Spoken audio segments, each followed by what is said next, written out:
All right, so if you're just joining, I think Mallory joined after I'd already said this. Mallory, just a reminder, this is your first journal that you're responsible for today.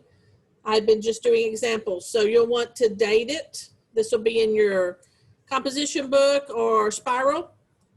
Date it, write your EQ down, and then answer the journal. You do not have to write the question for the journal.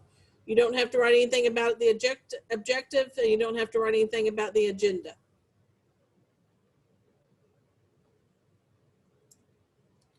So when we have our journal test, this will be the first one that we have on there, or the first question that'll come up.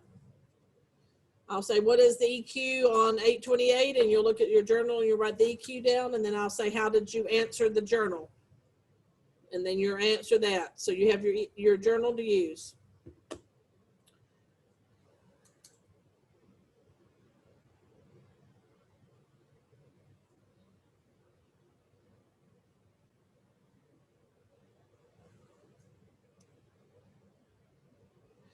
Once again, if you don't do this, then it can make you fail a six weeks because it is a major test grade.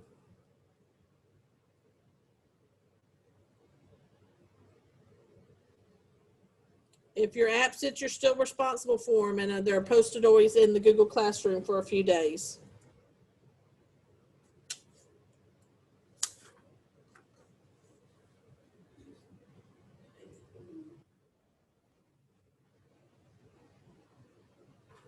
Who do we got coming in? Cody.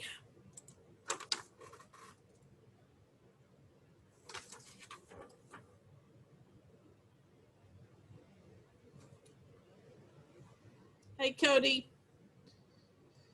I'll give you a few minutes to do your journal. Hi, Cody. This is your first one that actually you need to write down. So remember, put your date, write the EQ, and then your answer to the journal. You do not have to write objective or agenda stuff.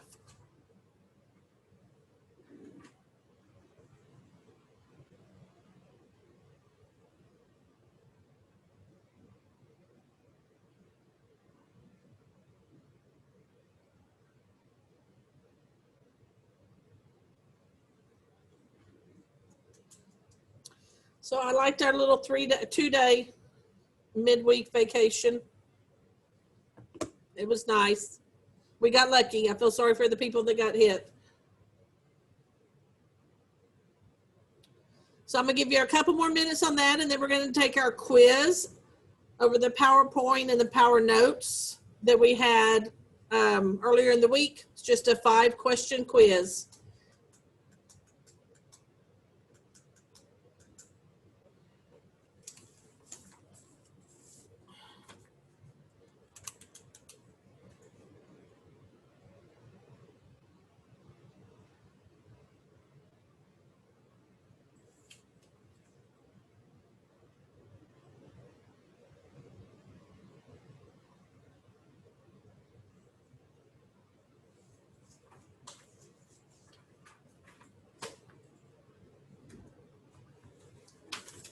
All right, does anybody want to share what kind of animal they would want to be and why?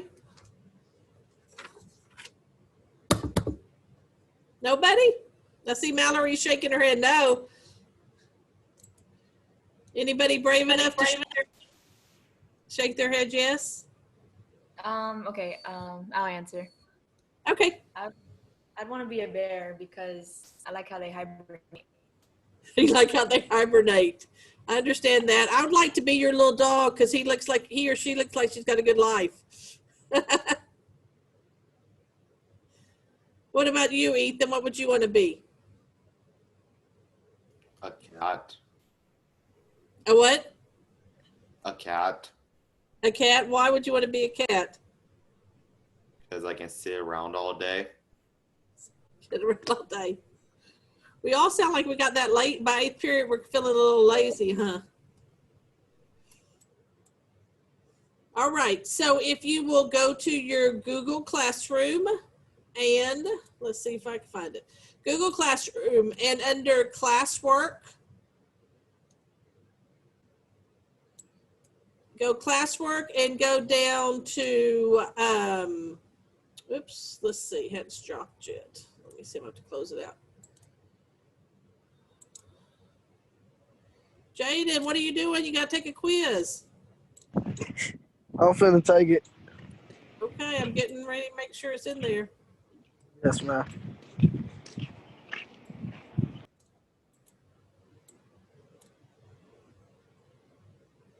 All right.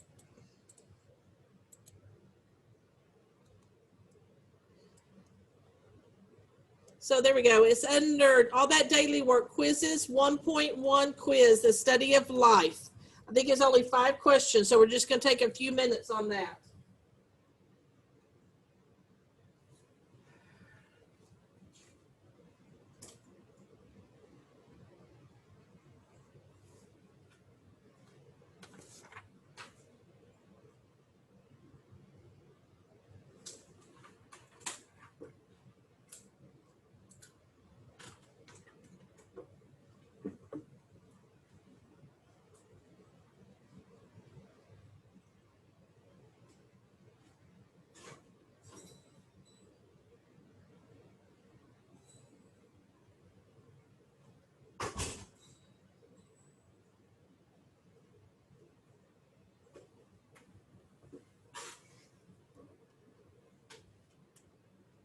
Caden, please turn your video on for me.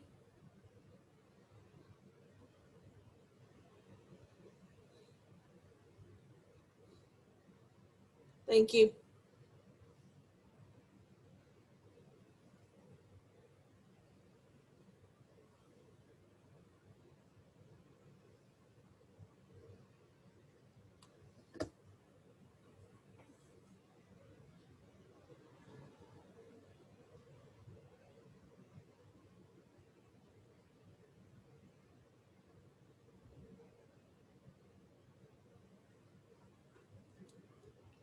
Let's see what my chat is. Haley, did you find yours, Haley? If you can give me a thumbs up. Hopefully we'll get them done in enough time. So we're going to look at that PowerPoint and then look at the 2 assignments. You may have to do some of it over the weekend.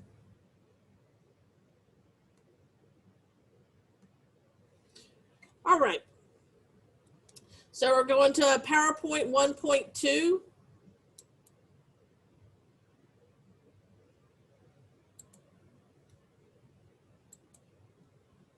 We will have a quiz over this PowerPoint next week on next Tuesday. So if you want to look at it over the weekend and kind of help get yourself ready.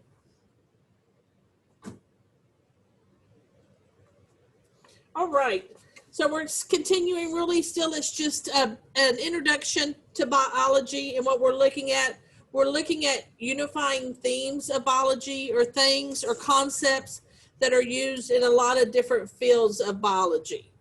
I'm going to do a little present on this.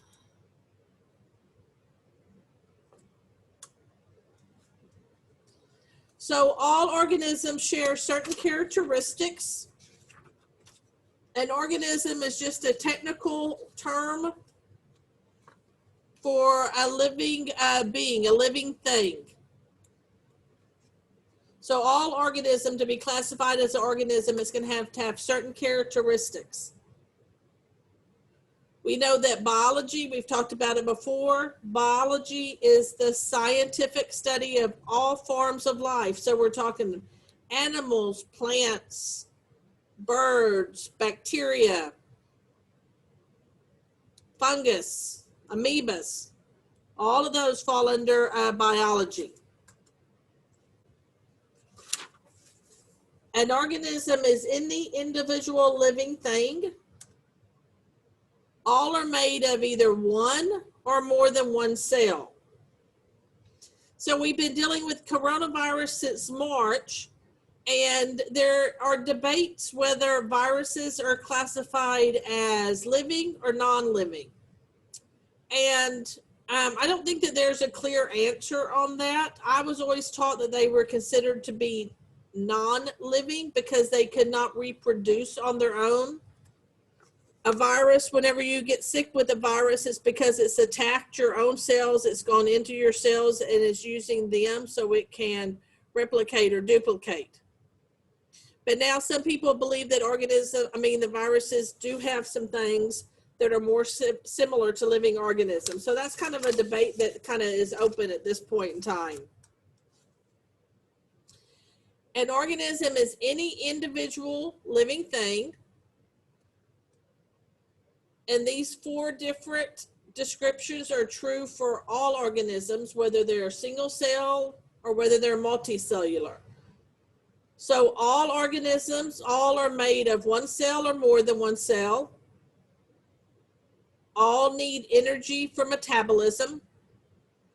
Metabolism is used for growth and to continue growing and to continue reproducing, and they have to have some form of energy for that. They're going to respond to their environment. If you touch something hot, that hot plate would be called a stimulus, and you respond to that.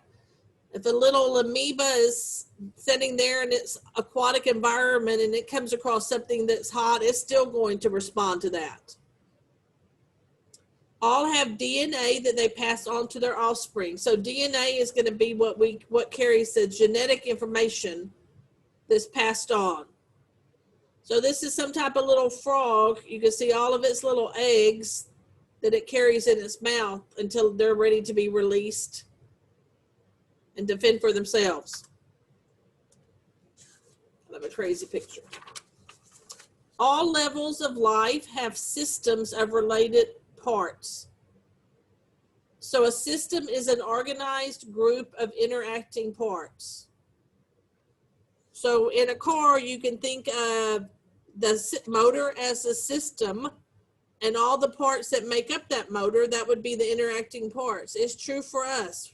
We have a brain, we have a heart, we have lungs, we have a liver, we have many things. Those are our parts that are organized together and all work together to run the system that we call a human being. So a cell is a system of chemical and physical processes. It's just the same thing, just on a much smaller level.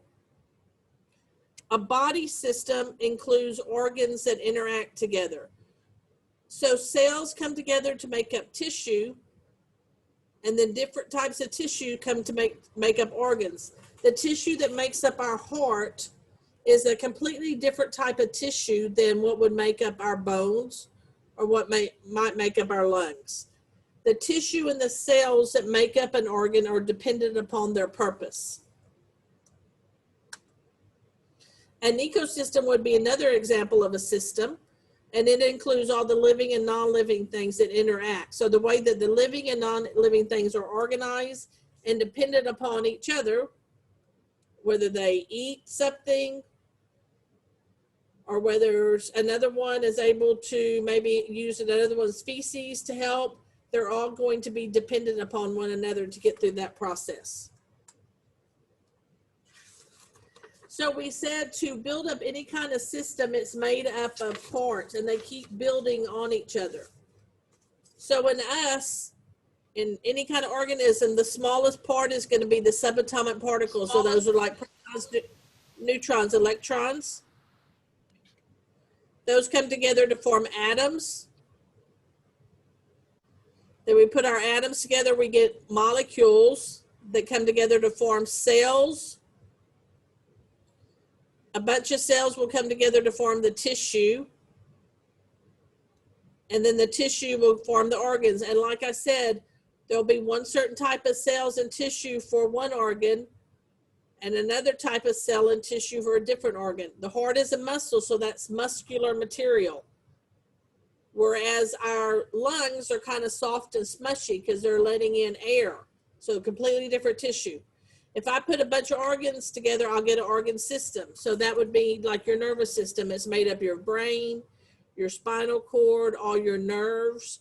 So they all come together to make a system. And then we put all those systems together, we'll get the organism that we're finally looking at. And then it continues to build by giving us a population, a community, an ecosystem, a biome, and then finally our biosphere. So they just continually, they start at the smallest and they build on each other until we get all the way to the whole biosphere.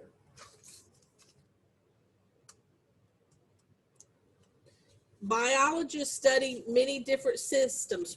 We're going to take a small look kind of at a lot of them, but biologists, if they're very specialized, they may just be looking at one simple different type, one type of system and not be worried about the rest. Like a cardiologist, that's a doctor that looks at the heart. He's really not going to be specialized in the other systems. He's going to mainly be looking at the heart. Or a pulmonary doctor is going to be specialized with regard to the lungs.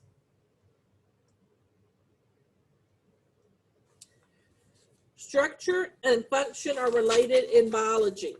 Structure determines the function, so not all cells are alike. In a minute, I'm going to show you some different types of cells, and you're going to see nerve cells are real long and thin because they need to be able to communicate with each other. Where muscle cells are going to look like you're used to seeing in a steak because they need to be stronger. So whatever the function is, that's going to determine what the structure is. Proteins with different structures perform different functions. Excuse me. Heart muscle cells have a very different structure and function than stomach muscle cells. Stomach muscle cells need to be able to pump out some hydrochloric acid. You don't have to do that with heart cells. Different species have different anatomical structures with different functions. That little frog that we had some kind of weird mouth, real large mouth that would hold all of the offspring until they were ready to go on their own. Not all frogs do that, so not all frogs need that. We have eyes because we need to see in the dark and the light. Other species that don't really ever get out in the light, they may not have eyes that function like ours. They may be instead doing that through some type of like sonar, like where they're detecting things. You can see this is either a tick or a flea, but it's got that big long kind of beak because it needs to drill down and get some blood. Not all bugs would need that. So this structure is dependent upon what this particular organism needs. So these are some different cells. Like I said, this here, that funny looking spidery one, is a nerve cell because they need to be real spread out. Nerves are small, but they're real spread out and real long, and they need to kind of be in contact with each other. This one that this one, maybe. This one right here that looks like a piece of meat, that's from a muscle cell. Get out of here, what are you doing? This over here that looks like where you have cells stacked upon cells, and you can see at the top, they're kind of dead cells. This is skin cells. And then these right here, these are red blood cells that have to carry oxygen and hemoglobin. So they have a completely different shape. So all of these different cells make up different tissue and different organisms, but they're all very different because they have a very different function.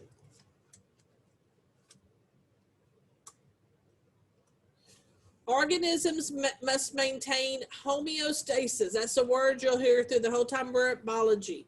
Homeostasis to survive in very different environments. I think of it as home. When you're at home, you kind of like things to be like about the same temperature. Maybe you have your same favorite foods, what you like to eat or drink. Maybe you're very comfortable in your home. So homeostasis is the same type of thing. It's like maintaining a very consistent environment. Our temperature is about 98.6 degrees. That's normal. And if we get too hot or if we get too cold, then our body does something to regulate that temperature and to try to get it back because it wants to be in homeostasis. It wants to have about the same temperature always. So homeostasis is the maintenance of constant internal conditions. whether it's temperature, whether it's pH, whether it's maybe your sodium concentration, something like that. But the body wants it to stay about the same. And it's usually maintained through a negative feedback system. So what that means is that your body is looking at something, and once it gets a message that it's not right, then it's going to turn on a feedback system to get that condition under control. So like if you're real hot, you're out doing tennis, then your body's, your vessels close to your skin are going to dilate, and they're going to let out some of that hot air. If you get real cold, it's just the opposite. Those vessels constrict to hold in your cold air.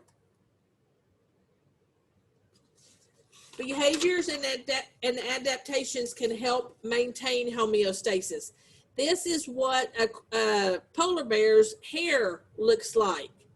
It has that hollow, that's an adaptation. It's hollow inside because that gives it better insulation. Not all animals need that because not all animals are in a freezing environment, but that's going to be an adaptation that this bear has gotten to stay warm.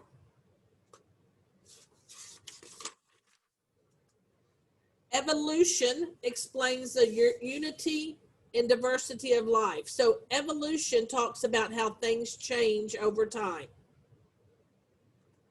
We know that horses maybe started off as real small, very small animals, and they changed over time. Dinosaurs evolved over time.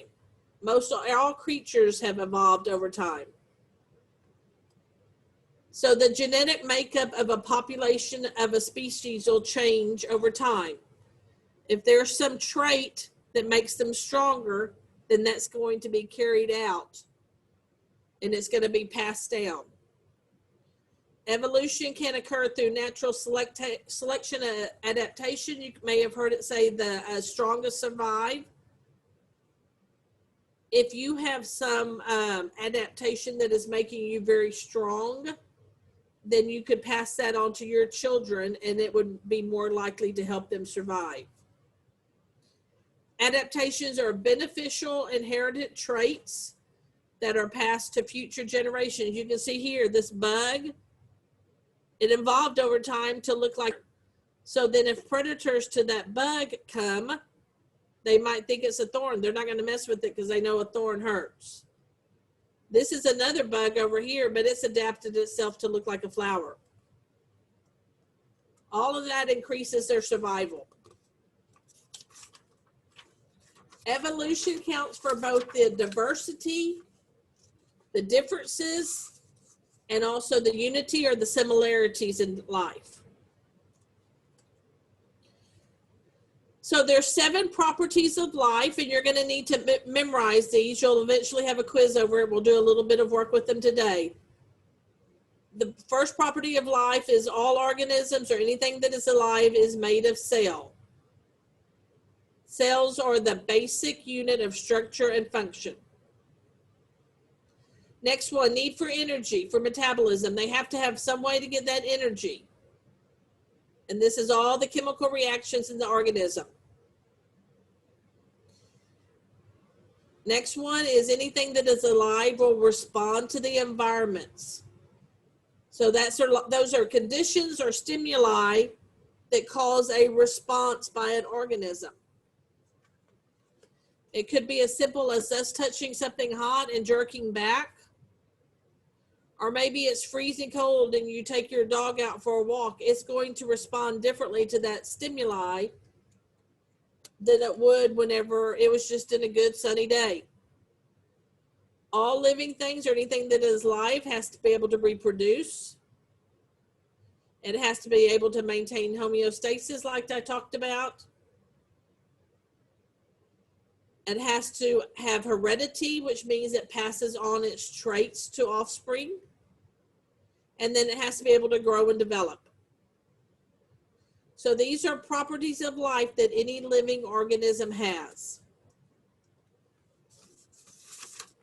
Some words that we've kind of already used. Unicellular means something's composed of just one cell. Those are going to be your bacteria. Most things are multicellular. They're composed of many cells. all cells, we're going to talk about, there's going to be two different kinds of cells, prokaryote and eukaryote, but all cells have these four things: a cell membrane, cytoplasm, DNA, and ribosomes to make proteins. An autotroph is an organism that makes its own food. So that would be like a plant or a tree, where a heterotroph is an organism that consumes or eat other organisms. So we're heterotrophs. And then as far as reproduction goes, asexual reproduction is whenever it just takes one parent to be able to reproduce offspring, compared to sexual reproduction, which is most of what we think of. It has two parents, the egg from the female and the sperm from the male. So this last slide is kind of just some academic vocabulary that we kind of used in that area. All right, so that's what you'll need to look over this weekend. We'll quiz over it on Tuesday. We are going to do some other things that kind of continue to use this. So if you will look in your Google Classroom, we have two things. So we're going to do, I feel like we'll have time to get one of them done for sure. So under classwork, if you'll go down to daily work. So if we're going to look at 1.2 power notes and 1.2 study guide, those are the things that are due by Sunday. Let's start with the 1.2 power notes, because I think that's the easier thing and you can probably get it done real quickly. So 1.2 power notes, unifying themes of biology. And once again, go to your review assignment. It should look like this, and open up your Google Doc.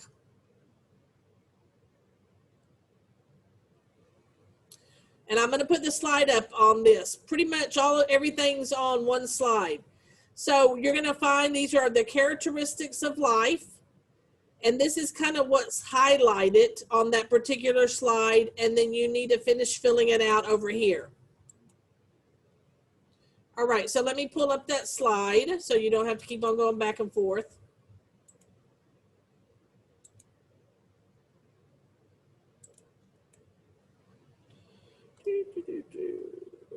Where's our PowerPoints? All right, I think it's toward the...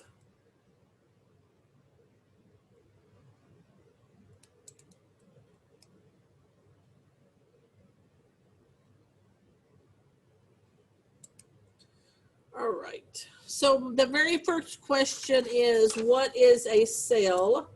I think most everything is pretty much at the end here. All right, so most of it comes off of this particular slide. The only part is where it says 4 parts all cells have. That'll be off a different slide. So skip, oh no, it has those listed. Unicellular and multicellular, that's on the next slide. But let's go ahead and do 1, 2, 3, 4, 5, 6, and 7. So you should be able to type right on your sheet. It said made of cells. So under details, what is a cell? This would be your definition of what a cell is. So you would type in cell as a basic unit of structure and function.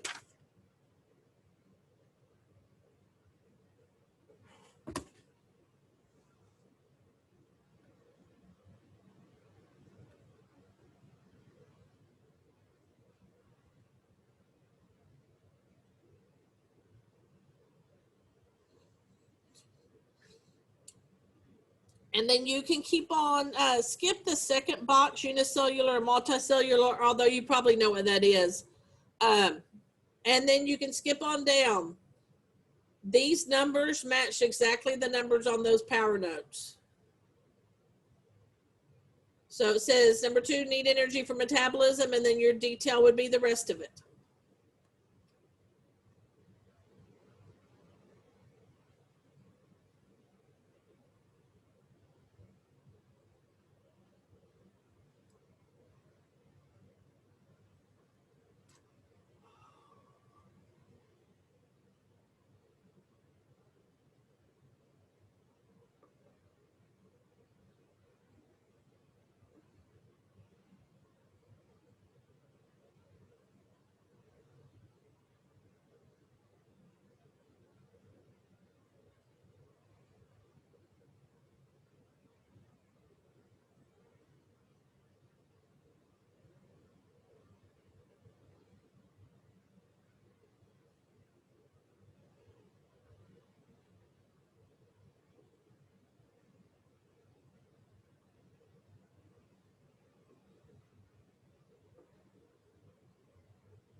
let's see what we got in our chat. Okay, Eunice, you'll have to unmute and tell me what you're confused on.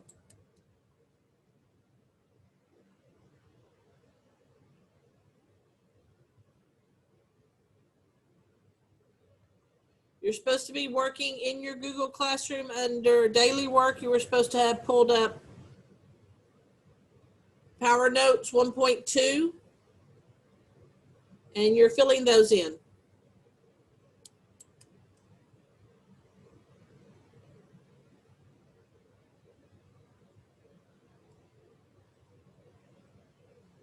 They follow 1, 2, 3, 4, 5, 6, 7, follow right along with this. Made of cells is listed. This is your definition. Okay, I was overlooking. Okay.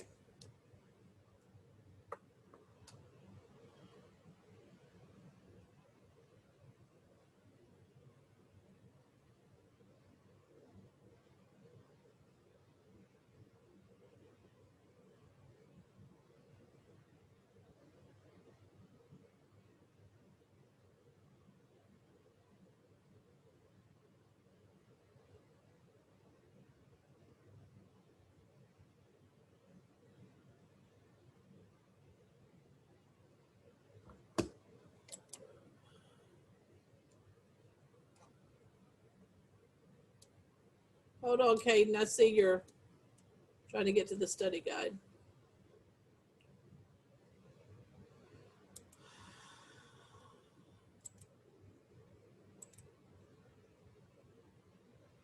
Okay, Caden, hold on. I'm going to have to repost that. I made a mistake. Just give me 1 minute.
Caden, I just reposted that. So you'll have to get out of the study guide that you were in and then look for the new post of 1.2. You may have to close up your Google Classroom and open it back up. If you get finished with this one, go ahead and turn it in. You will need to do the study guide over the weekend. It is off of these slides too.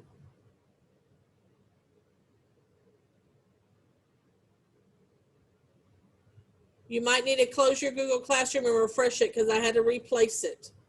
You have until Sunday to get the study guide done.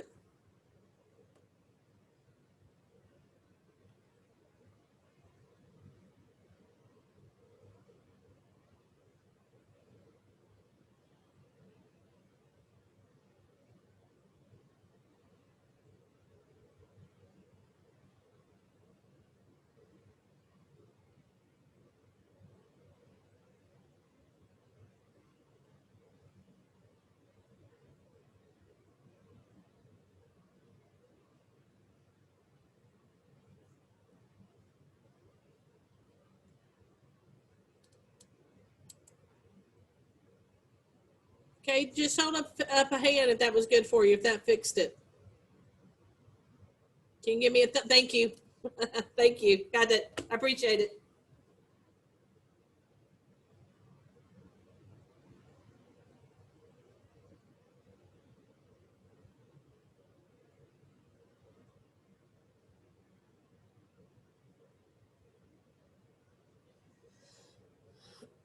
So don't forget to go and do your exit ticket today. It's a little Kahoot. You do not have to have a game pin on it.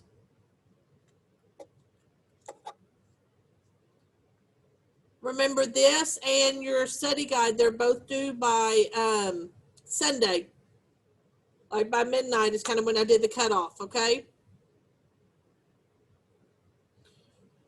This study guide's real easy like our other one was.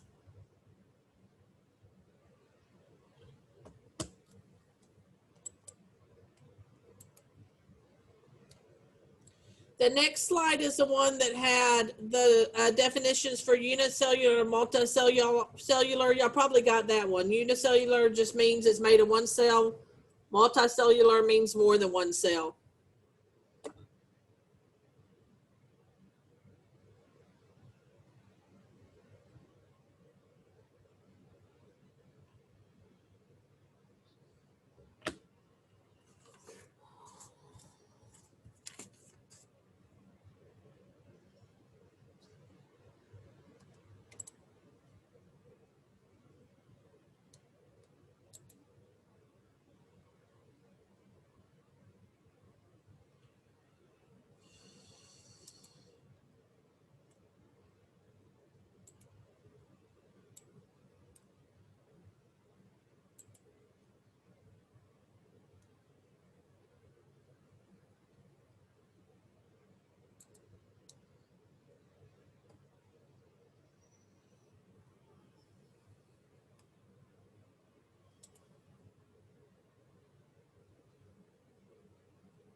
Andrew, you good?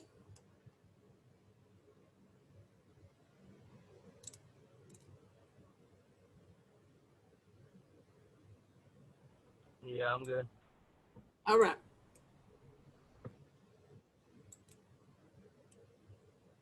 Be sure and do your exit ticket because remember that's always easy points.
When you get finished with your exit tickets, you can go ahead and leave because it's 3:30.